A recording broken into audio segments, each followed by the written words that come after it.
بھائی ایک امر بالمعروف نہی عن المنکر ہوتا ہے غلط آدمی کے خلاف. ایک آدمی تھا، اس نے کوئی غلط کام کیا، ہم نے اس غلط آدمی کے خلاف امر بالمعروف کرنا ہے، نہی عن المنکر کرنا ہے. یہ اہم ہے، تھوڑا سا مشکل بھی ہے. جب آپ کسی آدمی کے خلاف بولیں گے تو وہ کچھ ریئیکٹ کرے گا یا نہیں کرے گا؟ وہ بھی کرے گا. تو ہم نے جو سوتی ہوئی قوم ہوتی ہے اس کا ایک سلوشن نکالتی ہے. وہ کیا؟ سوتی ہوئی قوم یہ کرتی ہے کہ ماضی میں جا کے گالیاں دیتی ہے، حال میں نہیں دیتی. حال میں دے گی تو آج کے دور کا برا آدمی کھڑا ہو جائے گا. تو جو سوتی ہوئی قوم ہوتی ہے وہ پیچھے گالیاں دیتی ہے. کس کو؟ جو مر چکا ہو، واپس نہ آنے کا چانس بھی نہ ہو. اور اس کا جیسا جو آج کے دور میں بیٹھا ہو اس کو ٹچ بھی نہیں کرتی. جو زندہ قوم ہوتی ہے وہ کہتی ہے جس کو پیچھے گالی دی تھی یہاں پہ بھی کوئی نظر آیا اس کو بھی پکڑ لوں گا میں. تو میں آپ سے ایک سوال پوچھوں گا دوستو، آپ کو یزید کو برا کہنا ہے یا یزیدیت کو؟ اگر آپ نے صرف یزید کو 1400 سال پہلے والے بدبخت ملعون کو برا کہنا ہے، وہ واپس نہیں آ رہا. ابن معاویہ اب نہیں آئے گا، لیکن مثل یزید ہر دور میں آ رہے ہیں. ان کو ٹچ نہ کرو مثل یزید کو، اور پیچھے جا کر برا بھلا کہتے رہو. اس کا بھی حق ہے کہ اس کو گالیاں پڑیں، لیکن ادھر بھی تو دیکھو یہاں کیا ہو رہا ہے. یہاں کے یزید کو کوئی نہیں للکار رہا، یہاں کا فرعون دندناتا پھر رہا ہے، یہاں کا قارون ہارون سب کچھ بیٹھے ہیں یہاں پر، اس کو کوئی نہیں پوچھ رہا. کیوں؟ باقی وہ پیچھے والے کو کیوں کہہ رہے ہو بھائی؟ پھر کیونکہ اس نے تو واپس ہی نہیں آنا ہے، اس نے تو مجھ سے کچھ نہیں کہنا ہے، تو میری کوئی چیز خطرے میں نہیں پڑے گی. اہل بیت نے ہمیں نشانی کے طور پہ کہا تھا کہ اس کو برا بھلا کہو، اس کو لعن کرو، اور اس کے بعد کیا کرو؟ پہلے دن سے سید الشہداء نے کہا تھا معاملہ اس دور میں ختم نہیں ہوگا، یہ معاملہ چلے گا. کس جملے میں کہا تھا؟ مثلی لا یبایع مثلہ. کہا یہ جو میں شروع کر رہا ہوں نا یہ میرے دور میں ختم نہیں ہوگا، یہ قیامت تک چلے گا.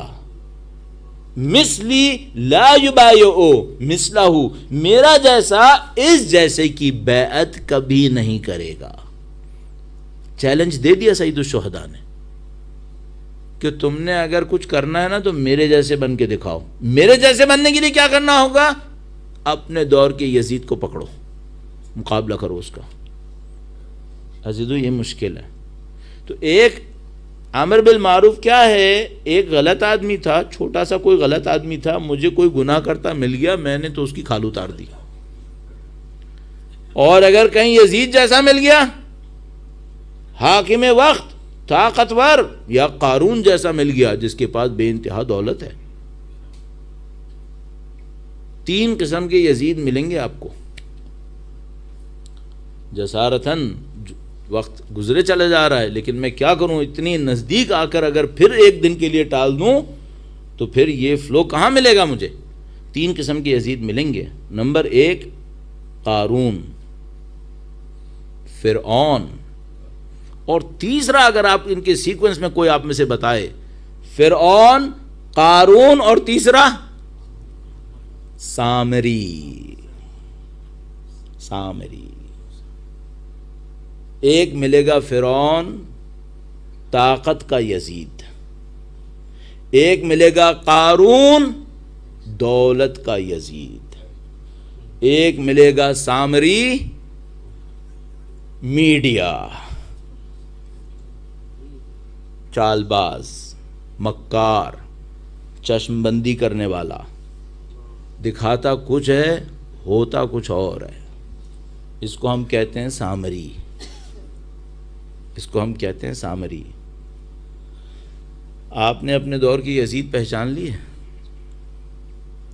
ابھی پورا پی ایچ ڈی ہوگا تو پتہ چلے گا یہ فرعون آج کے دور میں ہیں کون کون. عزیزان محترم، یہ سب چیزیں میں بہت ہلکی کر کے آپ کی خدمت میں تھوڑا سا مذاق ساتھ لگا کے اس لیے کر رہا ہوں کہ آپ کا ذہن اس کو آسانی سے قبول کر سکے، ورنہ یہ ہماری زندگی اور موت کا معاملہ ہے. یہ ہماری زندگی اور موت کا معاملہ ہے یہ. اور جب تک یہ معاملہ حل نہیں ہوا کہ ہم اپنے دور کے فرعون، قارون اور سامری کو پہچانیں، جب تک یہ معاملہ حل نہیں ہوا ہم نصرت امام وقت کے لیے تیار نہیں ہو پائیں گے. ہمیں کربلا سے سیکھنا پڑے گا. یہ جو ٹاپک آپ کے سامنے رکھا تھا وہ اس لیے رکھا تھا کہ کربلا سے سیکھو، اپنے دور کے یزیدوں کو پہچانو، ان کے نظاموں کو سمجھو، ان کا جو دولت کا نظام ہے وہ کام کیسے کرتا ہے. میں نے آپ کی خدمت میں عرض کیا ان تمام کا نظام دو چیزوں پہ چلتا ہے، ایک لالچ اور ایک خوف. ایک جو انسان کے دل میں گریڈ ہے، لالچ ہے، لسٹ ہے، اور ایک اس کے دل میں خوف، فیئر، ہر چیز سے ڈرتا ہے. اگر کوئی انسان یہ دو نکال دے، لالچ نکال دے اور خوف نکال دے، معاملہ ختم ہو گیا. معاملہ ختم ہو گیا. کل میں تھوڑا سا امر بالمعروف کے بارے میں اور عرض کروں گا اور کچھ عزاداری کے بارے میں عرض کروں گا اس موضوع کے تسلسل میں، تو پھر ہم کسی نتیجے تک انشاءاللہ بہت اچھے طریقے سے پہنچ پائیں گے. اس آج کے دن جہاں پہ بات ختم کی وہ یہ کہ دیکھو اگر اس سارے سسٹم کو توڑنا ہے جو یزید ہائے وقت نے مچایا ہوا ہے، فرعون نے، آج کے دور کے فرعون نے، آج کے دور کے قارون نے، اور آج کے دور کے سامری نے. بیچ میں میں نے حامان کو اسکپ کر دیا جبکہ قرآن نے اس کو بھی بتایا تھا. یہ حامان کون ہے؟ یہ فرعون کا وزیر ہے. آپ کو یاد ہے میں نے آپ کی خدمت میں انسانوں کی 4 کیٹیگریز ظلم کے بارے میں عرض کی تھی. یہ سب یہ لوگ ہیں. اگر کسی کو اس کو توڑنا ہے، مثلا کوئی یہاں پہ دل والا بیٹھا ہو، چاہے جوان چاہے بوڑھا، اور مجھ سے کہے کہ مجھے یزیدوں کا جال توڑنا ہے، تو میں اس سے طالب علم ہونے کے ناطے، سید الشہداء کا ذکر کرنے والا ہونے کے ناطے عرض کروں گا کہ دیکھو اپنے دل سے لالچ نکال دو، اپنے دل سے خوف نکال دو. اگر تم نے یہ دو چیزیں نکال دیں، ایک جملے میں شہادت کو طلب کر لو. بس اپنی اور اپنے سے وابستہ لوگوں کی شہادت کو مانگ لو خدا سے، تمہاری زندگی آسان ہے. کیوں؟